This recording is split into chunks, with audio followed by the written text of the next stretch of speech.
Hello, welcome everyone. Welcome to the Dance of Peace, South Korea and Alaska, reducing tensions and prompting peace. It is 12 degrees and sunny and the air is clean here in Anchorage, Alaska. I hope you have clear air and clean waters wherever you are around the world. Please say hello to us in the chat box below. Tell us where you are around the world and say hello to each other and our speakers. A special hello to Consul Sang today, the Republic of Korea's Deputy Consul General for Alaska. Welcome, and we're so glad you could join us. The Alaska World Affairs Council is part of 95 councils around the United States, and we are proud to be part of the World Affairs Council of America and part of this program today. A heartfelt thank you to all of our members and supporters, the Juneau World Affairs Council, the World Trade Center, and a special thank to KEI, the Korean Economic Institute, for making today's program possible. With that, I'm going to jump right into the program. We've got an amazing group of individuals. If you missed the coffee chat this morning, it was wonderful. There's a lot of great information, and we're going to continue on with that today. So I'm going to turn the microphone right over to our moderator extraordinaire, a board member of the Alaska World Affairs Council and executive director of World Trade Center, Anchorage, Alaska, Mr. Greg Wolf. Microphone is all yours. Okay, thank you. Thank you, Lisa. Can you hear me okay? Sure can. Very good. Well, first of all, I want to congratulate you and your staff and the program committee of the council for choosing this topic, which is an important one, not only for the United States, but also for Alaska. And I also want to congratulate you on the panel that you've been able to recruit for this event. It's a great panel, and I really look forward to their comments and to the Q&A that will follow afterwards. Just a real quick housekeeping announcement. As was mentioned, I won't be reading the bios of each of the speakers. You can find those on the council's website. You can also find it in the email message that was sent to you inviting you to this event. When I do bring them up to the podium, if you will, the virtual podium, I will give their name and title and association. But other than that, for more information, look at the website and the emails. After each panelist has spoken, I'll follow up with a question of each of them, probably just one question so that we can move quickly through it. Then at the end, I'll hand this back to Lisa, and Lisa will lead the Q&A session where all of you can jump in and ask questions. So with that, we've asked our first panelist to sort of give us the big picture, talk about the geopolitical relationship between the United States and Korea, sort of the state of our relationship. And we're very pleased to have Angela Kerwin. She's the Director of Korean Affairs, which resides within the Bureau of East Asian and Pacific Affairs in the U.S. Department of State. So with no further ado, please welcome Angela Kerwin. Well, thanks very much. It's a pleasure to be here. And thanks to the Alaska World Affairs Council, to KEI, to all the other sponsors that have put on this event today. I think it's a great opportunity for us to engage, hopefully, in some back and forth. I'm a big fan of questions. Might as well answer what you want to hear rather than just drone on. So I will say just a few questions, and then we'll, or a few points, and then we'll go forward so everybody has a chance to speak and we can get to your questions. Within the State Department, my job is to work on primarily South Korea, North Korea issues, the whole Korean Peninsula. This topic today will focus mostly on what's happening in South Korea, although quite frankly, the United States and South Korea constantly work together to deal with any threats that North Korea has. That's always a question we'll get, and I have to tell you that the South Korea and the United States governments are very, very closely aligned on all issues regarding North Korea.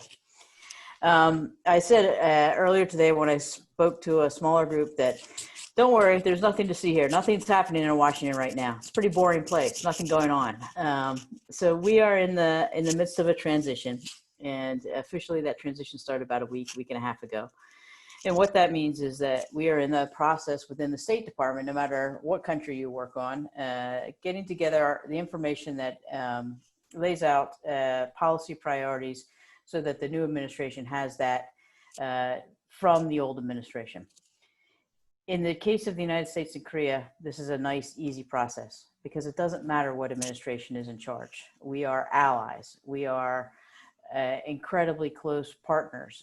We've worked together for decades, 70 years, that we've been side by side, and started in the war, in the Korean War, the Korean conflict, but has grown into a much more robust and productive relationship that is not just based on security issues. That's based on a whole host of issues. And they can be anything from environmental issues, health issues, economic issues, our ties for people to people. An example that I've been giving recently, I think is very important because of the situation we find ourselves in. You know, we were all supposed to actually be in Alaska today, which would have been a heck of a lot of fun for somebody who's never been there. But we're virtual because of the COVID pandemic. And South Korea and the United States have worked closely together on this since the very beginning. In fact, our CDC works very closely with the Korean CDC. And the Koreans were the first to do some of the trials with remdesivir, one of the treatment options for COVID. And the United States was able to work with them to use the data produced by Korea to ensure that we could do that same sort of thing here. That would not have been possible had we not had good relationships at all levels and in all areas with Korea prior to coming into a pandemic. You don't get to establish these when something bad happens. You have to have them well established in advance. And that's exactly what we have with Korea. And like I said, the health area, this COVID is just an example. We have a tight economic relationship, in particular with Alaska. You export more to Korea than any other country. So I'm sure that you all probably, those of you that are joining us on this call from Alaska are probably well aware of that. Korea is about the 10th largest economy in the world right now. It trades with China as its biggest trading partner, but the United States is its second largest trading partner. And with the United States, Korea has had an awful lot of what we call foreign direct investment. In other words, there are Hyundai plants in Georgia. There are Samsung plants in Texas. There are all sorts of Korean goods produced in plants in the United States. And those plants in the United States employ U.S. citizens. We like that.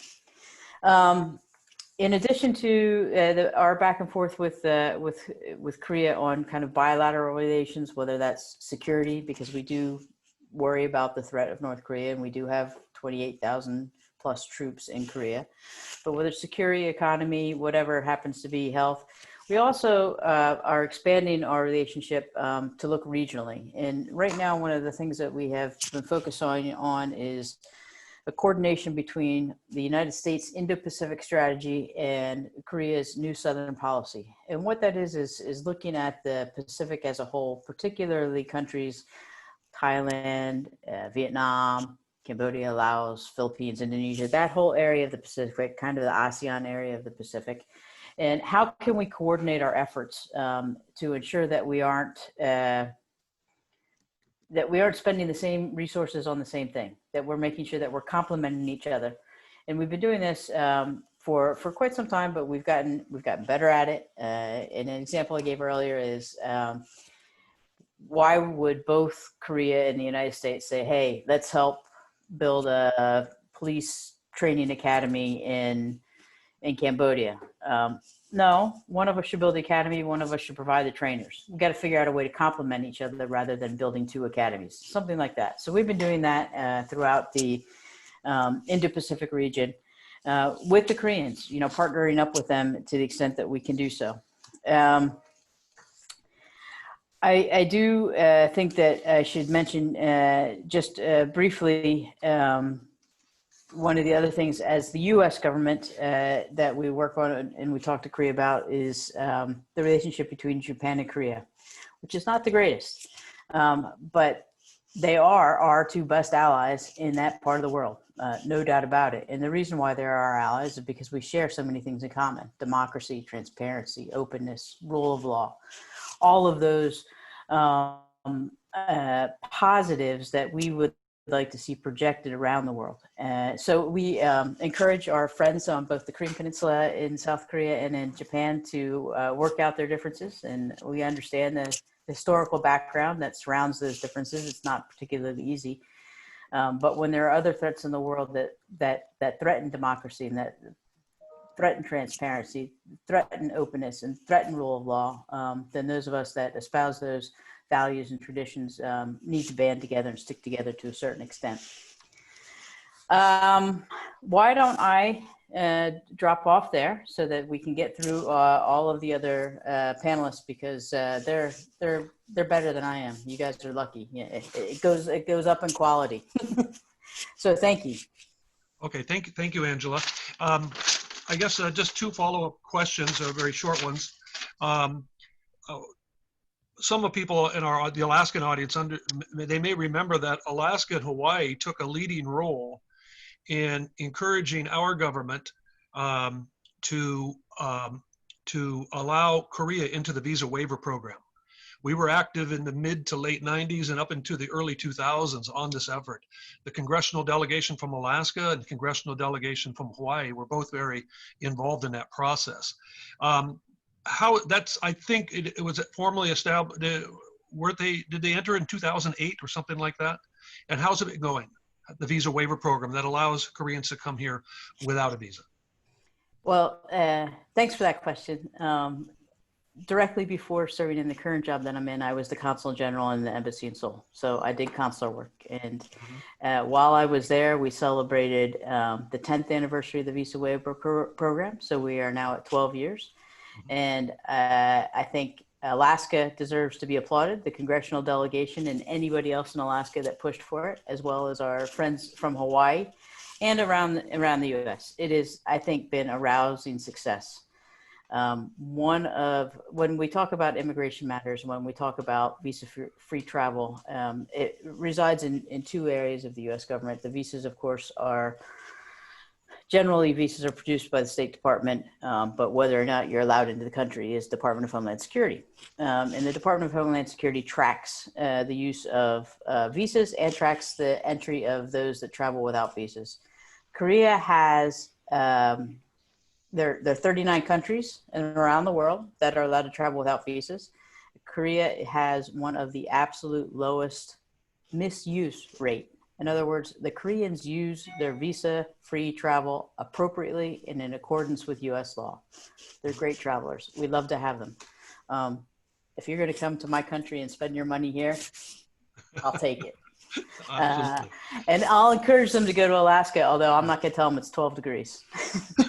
Okay. And then one follow-up, it deserves much more time, but you mentioned the 28,000 U.S. troops that are in Korea, probably in and around the DMZ, the 38th parallel, providing security there in partnership with the Korean military. There was talk during the current administration, I don't know if it ever happened, of reducing the number of troops. Not just in Korea, but in other countries like Japan and Germany. Has that taken place? And if you can look forward, if it's possible, do you see any change under the new administration in terms of troop levels? Yeah, it has stayed pretty steady at 20. It's about 28.5, and obviously that goes up and down a little bit depending on who's rotating in and who's rotating out and so forth. It stayed fairly steady, at least for the past 4 to 5 years. It could be longer than that, but they're the ones I know off the top of my head. The bigger issue is within the Department of Defense as to whether or not troop deployments around the world are going to change. And there have been some proposals made by the Department of Defense to do so. And in some locations, which have been highly publicized right now, I think are limited to wartime areas, Afghanistan, Iraq, there have been reductions in overall number of forces deployed in those particular areas. I have no inside information on what the new administration may do. So it would be dangerous for me to try to speculate. But what I can tell you is that we have had a constant presence on the Korean Peninsula since 1950. There is no doubt that presence will continue, and it will continue in some sort of military presence, because we are military allies who have a treaty that require that presence. Okay, well, thank you very much. And then if people have more questions for Angela, we'll come back at the end we'll open it for Q&A. Now let's shift gears a little bit. Let's talk about the economic relationship between the U.S. and Korea, and a little bit about that relationship, of course, includes our humble state, Alaska. And here to talk about that is Kyle Ferrer. He is the fellow at the Korean Economic Institute. He's also director of academic affairs.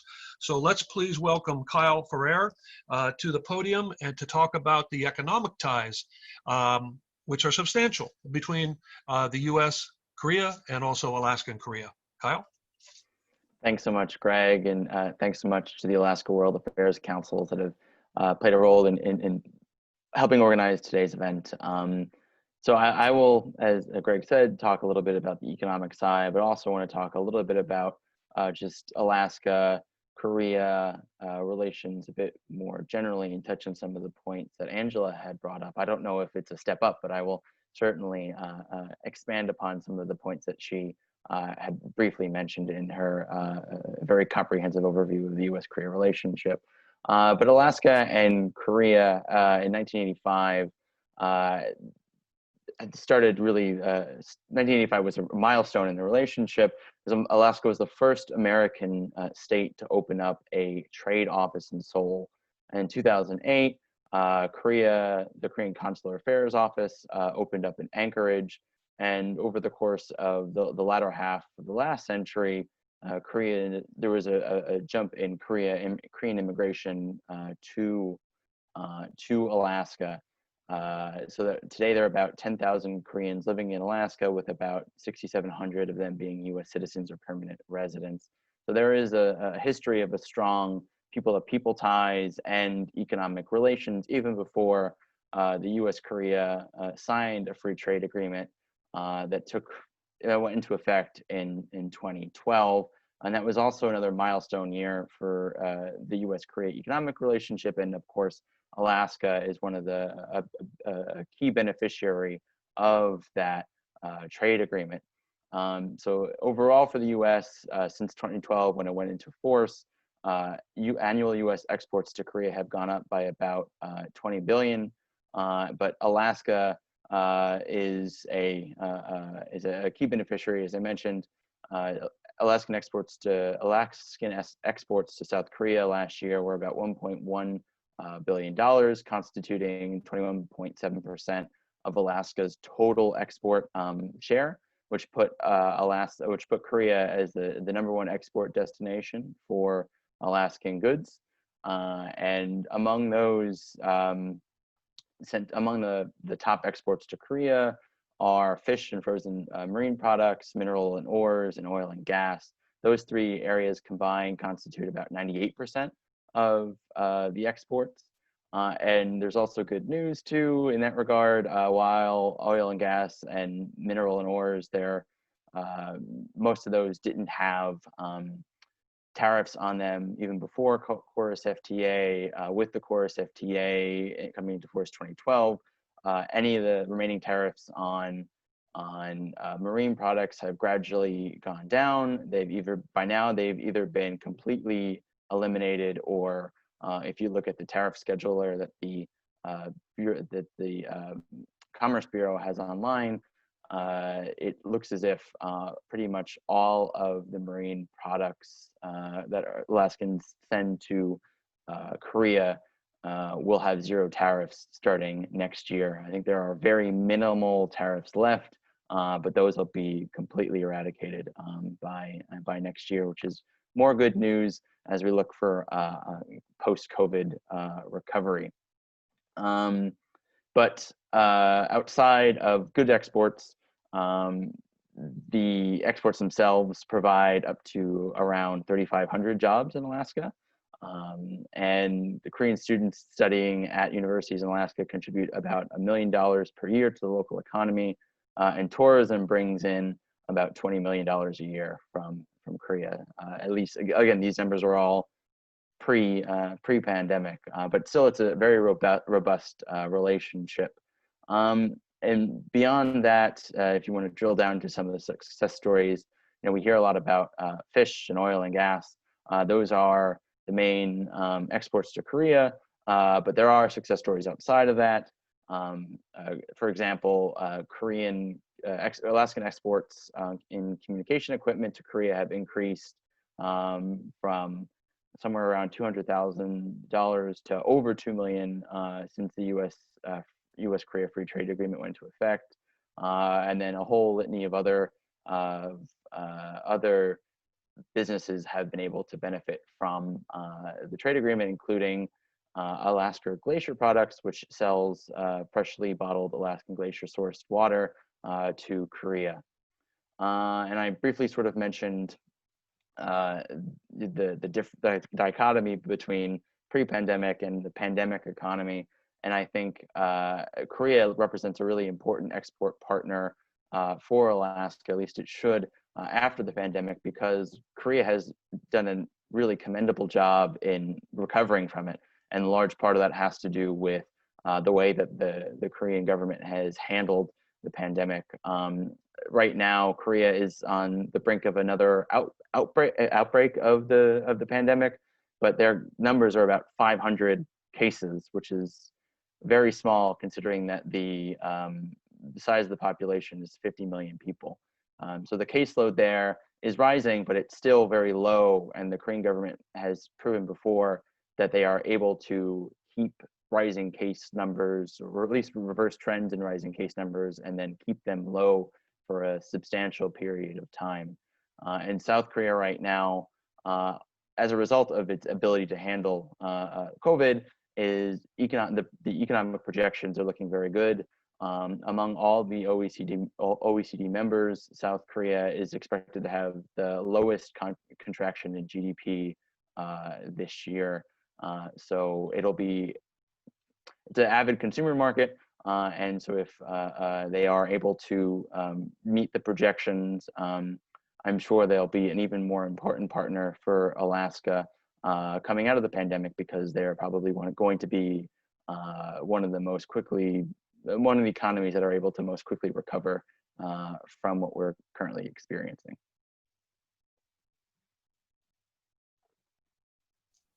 Okay. All right. Well, thank you. Thank you very much, Kyle. One thing you mentioned, I'm very happy that you mentioned that Alaska was the first American state to open a trade office in Seoul. And you're correct. It's 1985. After that, many other states, followed the Alaskan lead. But our business community, our government leaders had the foresight. I will tell you, you mentioned this last year's exports were just over 1 billion. You know what they were in 1985 when we opened our office? I'll tell you, it was about 80 million, and now it's 1.1 billion. So that foresight paid off, that early mover advantage that we had. So we've been a real friend of Korea. I mean, we are not a sunshine friend. We have old friend status, I believe, in Korea. We've stuck with this through thick and thin. They've had tough times. Sometimes we've had tough times. All of us have tough times right now, but the partnership's been really good. I wanted to mention another, I guess, a bullet point or highlight on the commercial relationship between Alaska and Korea would be the air cargo activity at our Ted Stevens Anchorage International Airport, the 5th or 6th busiest air cargo airport in the world. We're behind Incheon Airport in Seoul, but we are, well, other than Memphis, Tennessee, we're the #1 airport in cargo in the United States. But one of our most important customers, two of our most important customers, but particularly Korean Air. Korean Air, I believe right now, I checked with the airport yesterday, I believe in terms of the number of cargo landings, they're #1. I've been out there. I'm out there a lot. Sometimes on any given day, there could be anywhere from 5 to 7 747 jumbo cargo freighters coming on Korean Air, coming through Anchorage. And then also the other airline, Asiana. Asiana is also another very important cargo customer. And there's efforts ongoing to resume direct passenger service. We were blessed with direct passenger service between Anchorage and Seoul for decades. We don't currently have it. There's been some charter flights to sort of prove up the feasibility, but we expect more of that. One follow-up question for you is, in terms of overseas investment, outbound investment by Korean companies, is that fairly stable in terms of the United States? Is it increasing, or what are you seeing from your vantage point? It's actually been going up. So since the Chorus FDI went into effect, Korean FDI has really just shot up in the U.S. And I was looking online, and unfortunately, I don't really see Korean investment FDI in Alaska just yet. I'm sure there's plenty of opportunities for that in the near future. But there are tons of new investment going into the U.S., different states, different sectors, autos, natural gas, semiconductors. Really, the stability and the legal code brought on by the Chorus FTA has really helped to make the business environment for Koreans to invest in the U.S. that much more attractive. And so there's really been a lot of Korean FDI coming into the U.S., and it's been going up, especially since the Chorus FTA went into effect. Okay, great. Kyle, thank you. And for people who have questions for Kyle, he'll be back later in the program when Lisa leads our Q&A session. Now let's move on to the sort of cultural ties, the sort of people-to-people ties, the very important ties that bind us together. And we're very pleased and honored to have Sung-Eun Kim. She is the Public Diplomacy Counselor at the Korean Embassy in Washington, D.C., and she's going to be talking about cultural ties and soft diplomacy. With that, please welcome Sung-Eun Kim. Good afternoon. Hello. Thank you, Greg, for the kind introduction. I'm honored to be with the World Affairs Council of Alaska and Juneau today. Thank you for having me. Like Greg mentioned, I can say that Alaska has been a long, old friend to Korea. And I have a personal, Alaska has a special place in me with my personal experience. In the early 1990s, when Alaska was a major stopover in flight from Korea to America's East Coast, my father was on a business trip to America. And in Anchorage airport, waiting for his transit, he wrote me a postcard to his little girl. So the card was made with the picture of a mountain and a lake with glaciers, and I still have it. And reading the message over and over again when I grow up, I kind of imagined, going there one day I can go there to see myself. So going Alaska has been in my bucket list for long, and I really hope to cross the mission out of the list maybe early next year. So with that, I just want to talk a little bit about the cultural aspect of our relationship because the Angela, covers the geographical, relations. Kyle covers the economic dimension of our relations. So I just want to sort of the division of labor. I want to cover a little bit about our cultural relations. So this year marks the 70th anniversary of the outbreak of the Korean War. So in 1950, Korean and American soldiers fought together to defend the democracy and freedom of a newly independent country called Korea. So the U.S. Korea alliance forged in blood like that. Since then, the United States has been with us and worked together for Korea and, for its recovery from the scars of the war and maintaining peace and stability on the peninsula, institutionalizing democracy and delivering rapid economic growth. So for the last 70 years, the alliance has been the linchpin of the peace and stability on the Korean Peninsula and Northeast Asia. But also it has been a dynamic engine promoting economic benefits and people-to-people exchanges for both of us. So it started as a military cooperation, but now the alliance has moved beyond the security, and now we call it as a comprehensive strategic alliance, as Angela explained as well. So I think this is the distinct something, this is what is distinct about our alliance. It's not just about abstract concept. It is, deeply embedded in the daily lives of the people of the two countries. And it's in the values that we pursue, and in the friendship we have at a very personal level.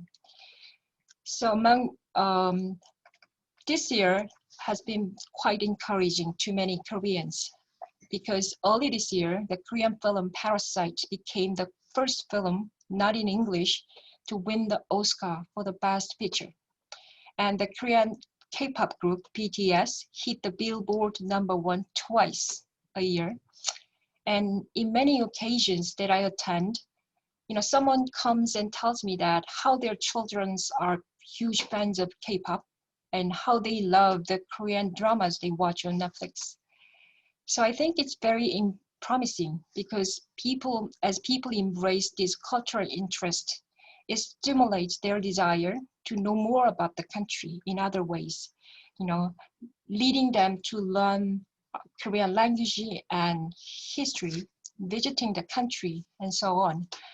So my generation in Korea has grown up wearing Calvin Klein, listening to Michael Jackson, and watching, Jurassic Park, Terminator, all those gave us aspiration for America, and we wanted to know more about the American society. And I think, so the America's growing interest in Korea and Korean culture give us a great opportunity to strengthen the two-way communication and better mutual understanding. Because Korea and U.S. have been friends for the past 70 years, and we both respect, democracy, open economy, diversity, freedom. And that's why we can accept each other's culture and system, more naturally. In this regard, I'm very much encouraged by this cultural phenomenon. As Angela mentioned, when people talk about Korea in US, in many cases, they talk about North Korea's threat, Kim Jong-un, and where are you from, North or South? Of course, North Korean nuclear issues are the top priority, but that's not all about Korea. We have a lot more stories to talk about, So I believe it is equally meaningful to talk about Korea's dynamic energy, its innovation and its technology and its relations with its friendship with the United States. Because culture has a power to bind people together. And even in the past, when our mutual understanding was not very deep, we have worked together. But I think, with our younger generations embrace and understand each other in a more deep and comprehensive manner, in the future, when they have grown up as a leader of the society, that will bring our bilateral relations to a higher level that we can foresee today. So I think this is what makes our relations so special and indispensable at its foundation. So for the past 70 years, we have worked together to maintain peace and stability, to promote economic benefits, and to advance the values that we share. But mostly, our people like each other, and we accept each other as friends, and we enjoy each other's culture and embrace it. So I think in the year 2021, with the pandemic under perfect control, we will see more active, vibrant exchanges of people and cooperation between us unfolding. So I look forward to singing it and make my contribution for it. So I'll stop here. Thank you for listening. Okay, thank you very much, Ms. Kim. You mentioned K-pop, you mentioned BTS, you mentioned, I think you mentioned sports, but I'm thinking in sports, I had the privilege of attending the World Cup in 2002, and it was invited by the Korean government, and it was the game between Korea and the United States. And there was probably 80,000 Koreans there and about 100 Americans, and we had our little flags, which were so almost kind of pathetic. But luckily, in the interest of diplomacy, it worked out good, because the Americans scored the first goal, And I got a little worried at that point, but then Korea came back and scored a goal and it ended in a 1-1 tie, Right. which apparently in soccer is okay. Mhm. So 1-1 tie, and there you go. Also during the Major League Baseball, when they were shut down because of COVID, on the TV channel started showing the Korea Baseball Organization, the KBO games. So I think Right. Americans learned a little bit about the importance of baseball in Korea. Just one quick follow-up question. In terms of students, outbound students, Korean students coming to the United States to study, is that growing, staying about the same? That's part one. And part two is, how about the flip side of that? Do we see a lot of Americans going to Korea to study? I put that question to you. Thank you. For 2002 World Cup, I think all of us were crazy at that time. So 2002 is a special year for me because I joined the ministry that year, right after the World Cup. I joined the ministry, so I was double happy. I was crazy running, on the street in red T-shirt. Red Devils. So vividly remember the match game, and it was great that we got tied, right? Right. And for the numbers of the students inbound, outbound, I don't have the exact numbers, but what I know is that Kyle mentioned in a previous morning session that outbound students from Korea is not increasing. It looks like decreasing. But I think the U.S. has been always the first most preferred destination for education. But I think maybe the economic situation, the tuitions might be some factors for their consideration. But I think once there's an opportunity, and I think there will be a lot of Korean students wanted to come to the state for study. And I don't have the exact numbers from the United States to Korea, but we see a lot of increasing international students coming to Seoul to learn Korean and learn Korean culture. So we are surprised that to find a lot of foreigners speaking in Korean instead of us speaking English. So it's not just, they're very fluent, and then they use these very difficult, Chinese characters as well. So we are in awe looking at them. So we find it very encouraging. Okay, well, thank you. I'm going to hand it back now to Lisa. She'll be leading the Q&A session. I want to thank the panelists on my behalf, and I also want to thank Lisa for allowing me to participate and being part of this great panel that you put together. Lisa? Thank you, Greg. It is always such a pleasure to have you join us, and thank you for moderating this program.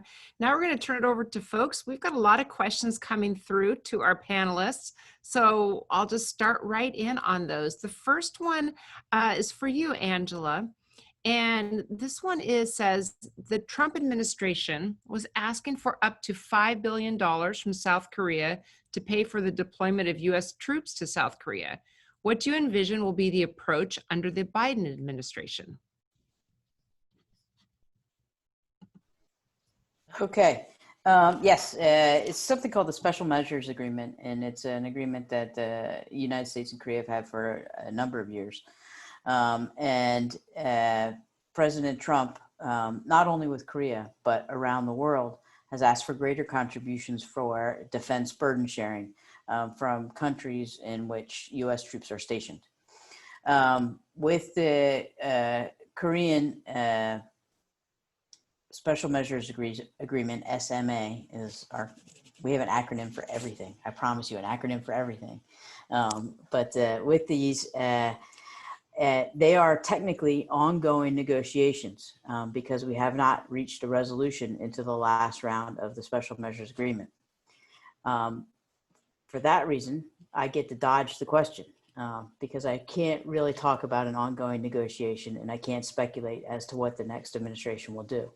What I can do is talk a little bit about the history, and the fact of the matter is we've had special measure agreements in place. I think it's either 19 or 21 years. I can't remember how long. They're usually in periods of 3 years, 5 years. This last one was for 1 year. But this is a situation where we're negotiating with an ally. We'll get there. We're just not there quite yet. That's about all I can say on that right now.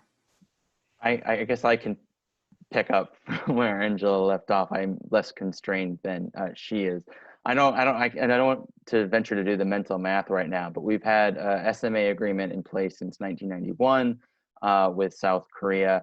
And the Biden administration has been, or at least the President-elect Biden has been very, very outspoken, and the people within his team have been very outspoken against the way that the Trump administration handled the SMA negotiations. And it's really unclear what the details will be, but it seems it seems like it seems reasonable to expect that we should return to something similar to what we had before. So again, the Trump administration came in asking for originally the first time around when we did it before it became a 1-year deal. They asked for, at least according to open, this is all, Angela knows the details, everyone else, it's all open press, we're reading it from what we see out there, asked for 100% increase, which was eventually whittled down to something closer to around 10%. And then the next time we went into it, it was asked for a 500% increase, a $5 billion increase. And so, this time around, it'll probably be when the Biden administration takes place, if we don't have an SMA in place, I think the Biden team would probably try to go for another multi-year deal and a smaller, something around the range of anywhere from 5 to 15% increase, which is sort of in line with what past SMA agreements have been. Thank you very, very much. This next question is for Sung Young. And I did not realize this, but this person says that Alaska has on per capita basis a large number of former Peace Corps members who served in Korea between 1966 and 1981. What are some new activities of a similar kind between Korea and Alaska or the United States?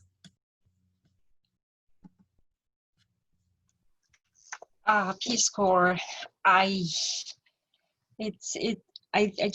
was born in the late 1970s, so 1966. Couldn't imagine how underdeveloped my country was back then, and we deeply appreciate the Peace Corps and the American people's efforts coming to Korea and share their youth, their energy with, helping Korea grow up faster as we, So I know Ambassador Stevens from the KEI. She worked as Peace Corps in 1970s, and she was one of the most, popular or most welcome U.S. ambassador to the Korean people, because whenever we see her as an ambassador, but we see her as a Peace Corps volunteer, come with warm hearts coming to Korea, helping with this poor rural people together. So we kind of, shared the difficult experience together. That kind of bondage is there. So I know there has been a program to re-invite Peace Corps members back to Korea to celebrate together that what Korea has accomplished with the help and assistance of the Peace Corps members. So it's an ongoing program, and we don't have programs like we don't receive Peace Corps members anymore, but that is some kind of role model for us to reach out another developing countries. And we share our experiences with the example of the Peace Corps members has done to us. So it's like U.S. Peace Corps members has given to us, and now we are paying back to another friends who need our assistance for their development. There's more than one former Peace Corps volunteer among our participants, I see. And you mentioned bringing an effort to bring them back. What does that look like, and how can they get more information about that if they're interested in being part of that effort? Yes, I can get back to you with the link, but I think it's the Korea Foundation program. Korea Foundation has a special program that's, I'll look it up, and then I'll get back to you with more information on that. Wonderful. So that you can relay the message to her. Wonderful. We'll do that. And then I'll follow this up with you, Kyle, because this is from another Peace Corps volunteer, a former English teacher in the Peace Corps in Korea between 1966 and 1969. And I see from your bio that you were part of Fulbright, also teaching English in Korea. And this is also following up on people-to-people projects. And so the question is, what are some of the people-to-people projects that are going between the two countries? If you have any more information on some more of those in your experience. Well, if I can just talk about the Peace Corps real quick. So as was mentioned, our president of KEI, former U.S. Ambassador to South Korea, Kathleen Stevens, is a former Peace Corps volunteer. And we have a couple of really great Peace Corps programs on the Peace Corps and the legacy of the Peace Corps in Korea coming up in the coming weeks. On December 10th, we have an event called Remembering Peace Corps Korea. And then on December 17th, we have an event called the Peace Corps and the Making of Korean Studies, and how the Peace Corps really helped to catalyze regional studies in Korea in U.S. universities, and both of which I think are great programs for any former Korea Peace Corps volunteers, but I think for anyone who's generally interested in Korea to attend. Also a really great way to check out our website and all the great opportunities we have for everyone to learn about the importance of U.S. Korea relations and different issues that are going on in the Korean Peninsula. But that's it for the plug. But to get back to, yes, I am a former recipient of a Fulbright grant to teach English in Korea, something that a program that still goes on today. And in many respects, the Fulbright program is seen as the successor to, at least in spirit, to the Peace Corps. Yes, Korea is no longer accepting Peace Corps volunteers, but it is definitely graduated, which is a very good thing. And Sungin is absolutely right. They do a fantastic job of paying it forward.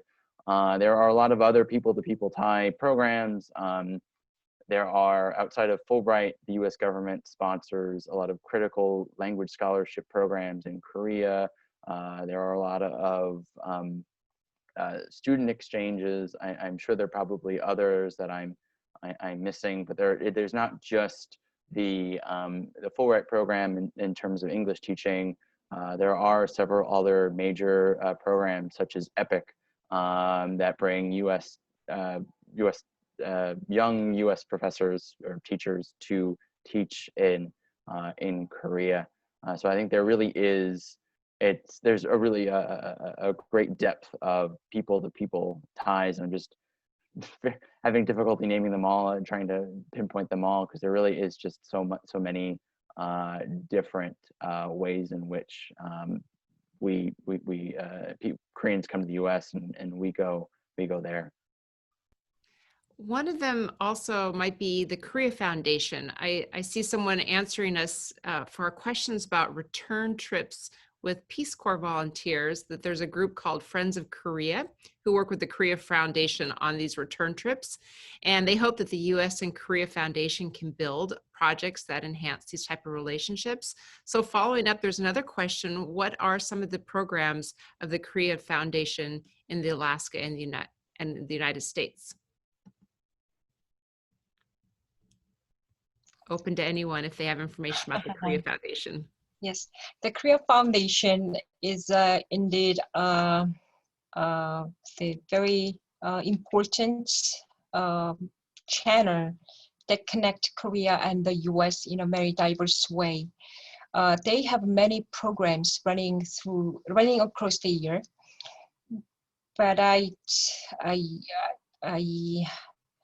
they're I think I can get back to you because they have so many programs, but their main focus, as far as I know, has been the sponsor the academic research on Korea, and then encouraging young scholars to do research on Korea. So other than that, there are some other exchange programs as well, but I think I recommend you to check out their website. They should be very informative about their programs. But if you have more specific questions, please send me email, and then I'll get back to you after discussion with the Korea Foundation. That's what I can do. Wonderful, and we can help facilitate that. Anyone can send us more questions to our panelists, and we'll send those forward and keep this dialogue going. Here's a question, Angela, maybe you can help with. It's from a businessman here in Alaska who's coming up with some roadblocks and is curious about some of the reasons for that. So he says, why have all the attempts to make Kaesong a free trade zone failed despite all the false starts and efforts of the Chaebol? The North appears to start on this and then sabotage it repeatedly, which is quite frustrating to importers like my company who worked for more than 25 years with Korean manufacturers, but were forced to move work to China. I wish I had the answer. Can I just talk about the Peace Corps instead? I'm just using that. The reason why I say that I wish I had the answer is because it's very difficult to understand the North Koreans and why they do what they do. But you're exactly right. They have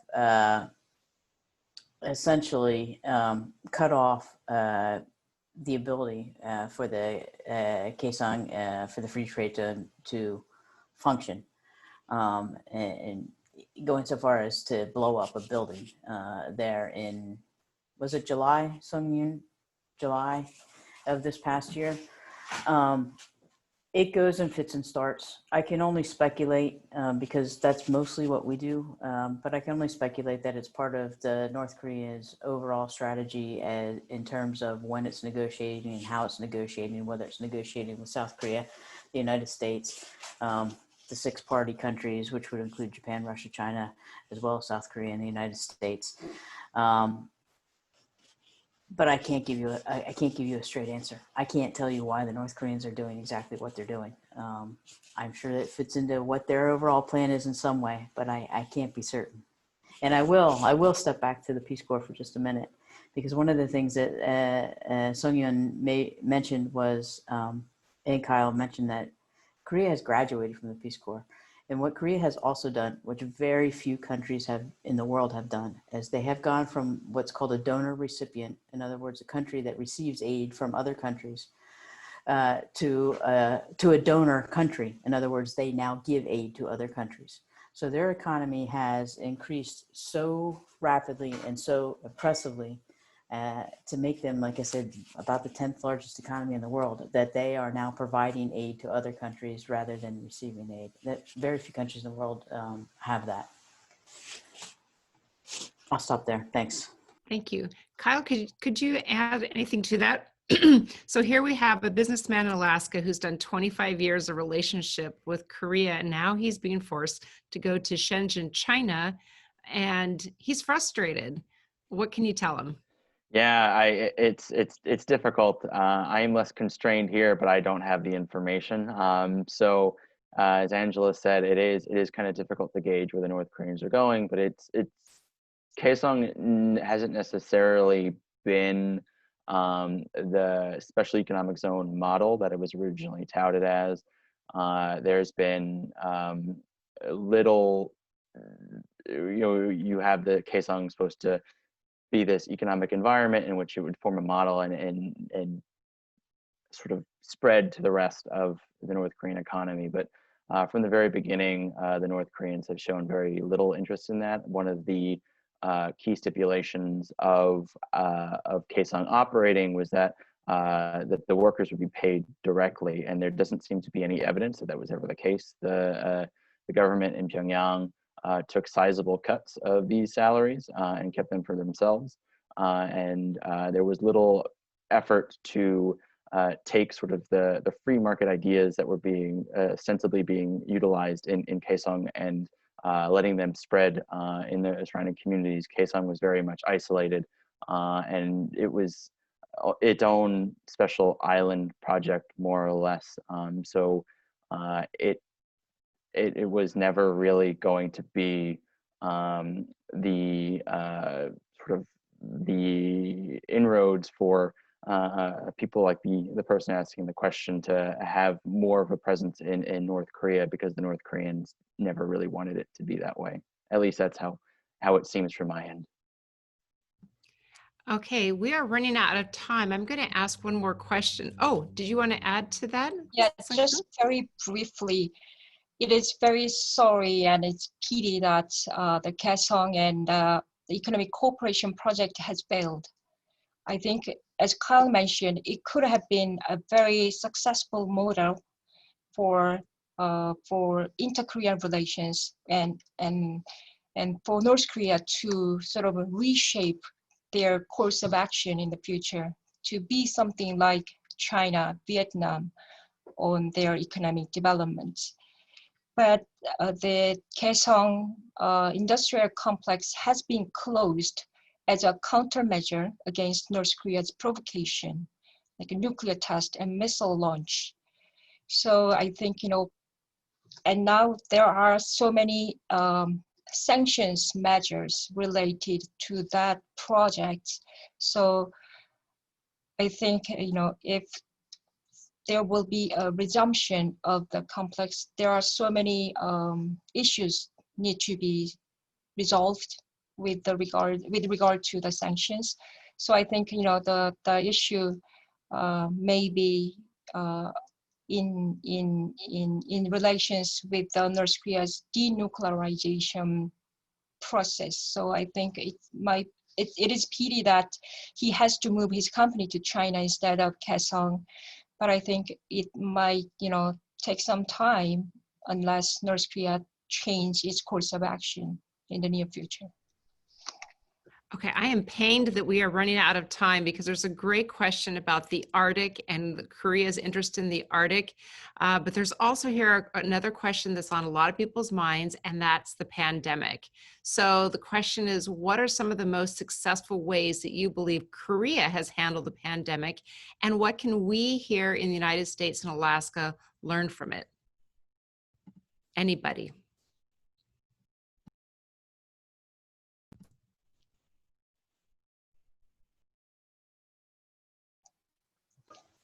I think, go ahead. Go ahead. I think there is no, obvious success to anybody. I think this pandemic is a very persistent enemy that we have to tackle. Korea seems to be quite successful at an earlier stage, but we are struggling, and then we are having difficult time to control the spread of pandemic. But what I think is the Korea's, relative success has been with the close cooperation between the government and the civil society. When government lay out guidelines, people were willing to abide by that because it's uncomfortable. There is a restriction there, but because it's a pandemic, it's a public health issue. What I do impacts the other people's health and life. So the government has to convey the persuasion to the civic society, religious groups, and then there has been a constant discussion, debates, because we have to make a choice. Sometimes we have to make an sacrifice on certain freedom or liberty to control the pandemic. So there has been a close communication between the government and the civic society, and the voluntary cooperation from the people. And I think what has been working for Korea doesn't necessarily be working to the America, because of course we do have a lot of things in common, but what we do cannot be applicable to American society. So throughout this year, I think every country has been developing their own way of tackling this pandemic. So we're just sharing information, sharing our experiences, but it's each country's decision to what to take, what not to take. So we are learning from America as well, and we are sharing our information with the America. And like Angela mentioned, we at a government level, we are closely working together and sharing information and helping each other. I think it's a great thing. Okay, thank you so very much. Oh, Angela, did you have something to add to that? No, she may be underplaying her own country's successes. They've done very well in dealing with the pandemic. But I do think the very last point that she made is quite important, and that is the coordination at the government level with areas that you may not necessarily think about, including supply chain. How do you produce the PPE, and how do you get it to the places that need to have it, particularly if it had been produced in China and those have now been cut off. Korea and Korean companies have been incredibly helpful to the United States already in helping with the provision of PPE, of test kits, particularly early on. And now things are go back in the other direction as we talk about vaccines, and when will vaccines be ready to be shipped to Korea to be used in Korea. So there is that type of back and forth. On the actual stemming of the pandemic within the country, although the numbers are up in Korea, it's a different scale than what it is in the United States. And part of that is, as Sung Yoon mentioned, a cultural. People wore masks in Korea before there was a pandemic, because when they were sick, they didn't want to get anybody else sick.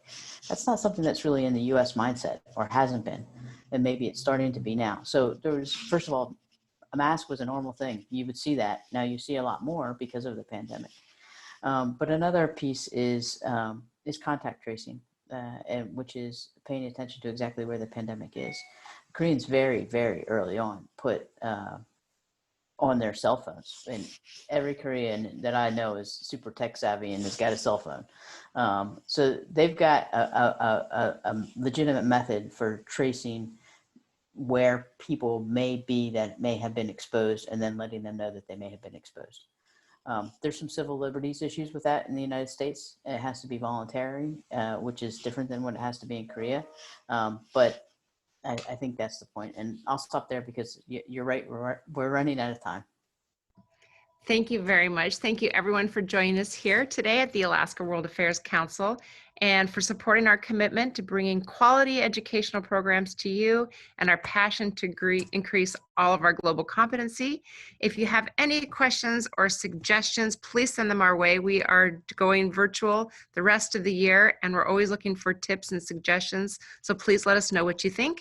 A warm thank you to all of our panelists, Angela, Kerwin, Kyle Ferrier, Sung Yoon Kim, and our moderator, Mr. Greg Wolf. Thank you for taking time out of your day to join us today and give us this information.